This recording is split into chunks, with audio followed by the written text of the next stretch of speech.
वाहिगुरु जी का खालसा वाहिगुरु जी की फतेह। गुरु रूप प्यारी साध संगत जी, एक संत जी एक वृक्ष के नीचे बैठकर प्रभु भक्ति कर रहे थे। नारद जी वहां से निकल रहे थे। नारद जी ने जब देखा एक संत एक वृक्ष के नीचे बैठकर प्रभु भक्ति कर रहे हैं, तो नारद जी उनसे मिलने चले आए।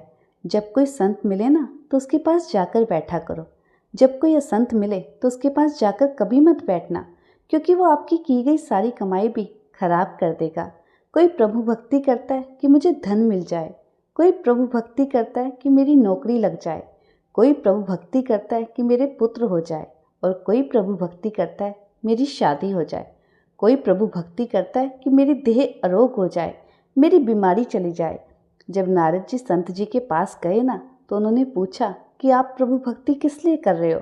तो संत जी ने कहा, मैं प्रभु भक्ति प्रभु के दर्शनों के लिए कर रहा हूँ। ये उसका बिरद है। जो कोई भावना करके उसके द्वार पर आता है, तो मेरे प्रभु उसे कभी निराश नहीं करते। नारद जी कहने लगे, अब मैं बैकुंठ ही जा रहा हूँ, कोई खबर है तो दे दो। संत जी बोले कि प्रभु के चरणों में जाकर मेरी तरफ से अरदास करना कि मुझ गरीब को वो दर्शन कब देंगे। ये नहीं कहा कि मैंने इतना नाम जपा है प्रभु का, इतनी भक्ति की है प्रभु की, इतना सिमरन किया है, मुझे तो वो दर्शन देंगे ही देंगे। बल्कि ये कहा कि मेरी जाकर प्रभु के चरणों में अरदास करना, विनती करना, मुझ गरीब को वो दर्शन कब देंगे। जब भगवान के प्रति इतना प्रेम भाव नारद जी ने संत जी का देखा, तो कहा, तेरी विनती हम जाकर प्रभु के चरणों में जरूर करेंगे। जब नारद जी पहुंचे प्रभु के चरणों में, तो भगवान पूछने लगे कि नारद, क्या सोच रहे हो? महाराज, मैं सोच रहा हूँ कि विनती करूँ कि ना करूँ। प्रभु ने कहा, अब आए हो तो कर ही लो। नारद जी बोले, महाराज, पृथ्वी लोक पर फलानी जगह पर पीपल के पेड़ के नीचे एक संत बैठा हुआ आपकी बड़ी भक्ति करता है। वो पूछता है, प्रभु मुझे दर्शन कब देंगे? भगवान मुस्कुराए, आंखें बंद की, बोले, पीपल के पेड़ के नीचे बैठा वो संत मेरे दर्शन मांगता है। हाँ प्रभु, वो आपके दर्शन मांगता है, उसे एक तारीख दे दो जिस दिन आप दर्शन दोगे। भगवान कहने लगे, जितने उस पीपल के पेड़ पर पत्ते हैं, अगर वो उतने जन्म भी लेगा ना, उसके बाद हम उसे दर्शन देंगे। नारद जी कहने लगे, प्रभु इतनी लंबी तारीख डाल दी, वो गरीब तो ये सुनते ही मर जाएगा। भगवान ने कहा, यही तारीख है उसके लिए। नारद जी वहां से निकल लिए वापिस आने के लिए। जब नारद जी वहां से वापिस आए, तो नारद जी ने सोचा कहीं संत मुझे देख न ले, तो वो दाएं बाएं से छुप कर निकलने लगे। जब संत ने नारद जी को दूर से देखा, वो दौड़कर नारद जी के पास आया और कहा, आ गए प्रभु? मेरी विनती की प्रभु से? क्या कहा उन्होंने? नारद जी कहने लगे, तू ना ही सुन तो अच्छा है। कहा, कुछ तो कहा होगा प्रभु ने मेरे बारे में। हाँ, कुछ तो कहा है, पर मैं तुम्हें बता नहीं सकता। महाराज बता दीजिए। कोई बात नहीं, कुछ तो कहा होगा, कोई तो तारीख दी होगी। हाँ, बहुत लंबी तारीख दी है। महाराज बता दीजिए। कहा, चल तू दिल थाम कर बैठ जा और सुन, ये जितने पीपल के पेड़ पर पत्ते हैं।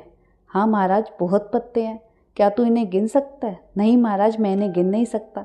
जितने ही पीपल के पेड़ के पत्ते हैं, इतने तू जन्म लेगा ना, तब तुझे प्रभु दर्शन देने आएंगे। बस ये सुनते ही कहा, प्रभु मुझे दर्शन देने आएंगे। नाचने लग गया। उसने फिर कुछ नहीं सुना, बस बोलता रहा कि प्रभु मुझे दर्शन देने आएंगे। अरे बीच की बात तो सुन ले। नारद जी ने कहा, तूने पूरी बात नहीं सुनी। पीपल के पेड़ के पत्ते जितने अगर तू जन्म लेगा ना, तब तुझे प्रभु दर्शन देने आएंगे। अरे छोड़ो जन्मों को, अरे छोड़ो पीपल के पत्तों को। प्रभु ने कहा तो है मुझे दर्शन देने आएंगे। दर्शन देने आएंगे ना प्रभु मेरे। कभी इधर जाए नाचते हुए, कभी उधर जाए नाचते हुए। पागल हो गया सुनकर कि प्रभु मुझे दर्शन देने आएंगे। नारद जी ने सोचा, ये तो सुनते ही पागल हो गया, बीच की बात सुनता ही नहीं, इसे पूरी बात सुनाई ही नहीं दे रही। बस ये तो प्रभु के दर्शन देने आएंगे, ये सुनकर ही पागल हो गया।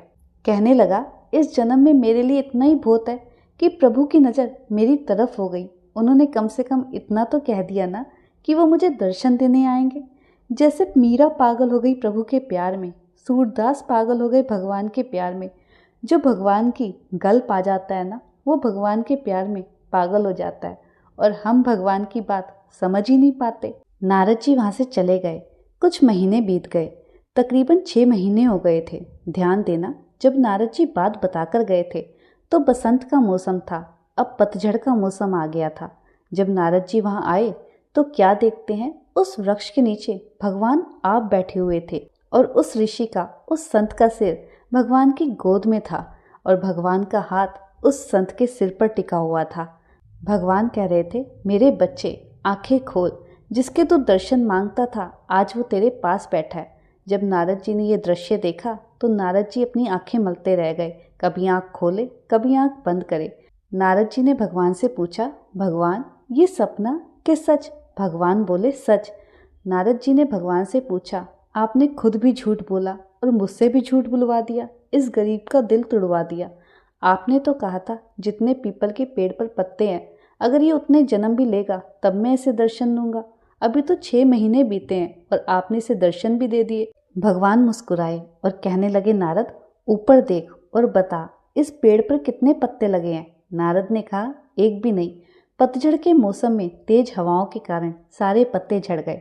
भगवान ने कहा, नारद जब तूने इसे मेरे आने की खबर दी ना कि भगवान आएंगे दर्शन देंगे, तो इसके मन के अंदर प्रेम का तूफान आ गया, प्रेम की बाढ़ आ गई, प्रेम का ऐसा सैलाब आया कि इसके मन के अंदर प्रेम की तेज तेज आंधियां चलने लगी। उन तेज आंधियों की हवाओं में जितने जन्मों के पत्ते थे, जितने इसने जन्म लेने थे, सारे पत्ते झड़ गए और मुझे इसी जन्म में इसे दर्शन देने के लिए आना पड़ा। बहुत जन्म बिछड़े थे माधो, ऐ जन्म तुम्हारे लेखे, कोई प्यार करके तो देखे। वाहिगुरू जी का खालसा, वाहिगुरू जी की फतेह।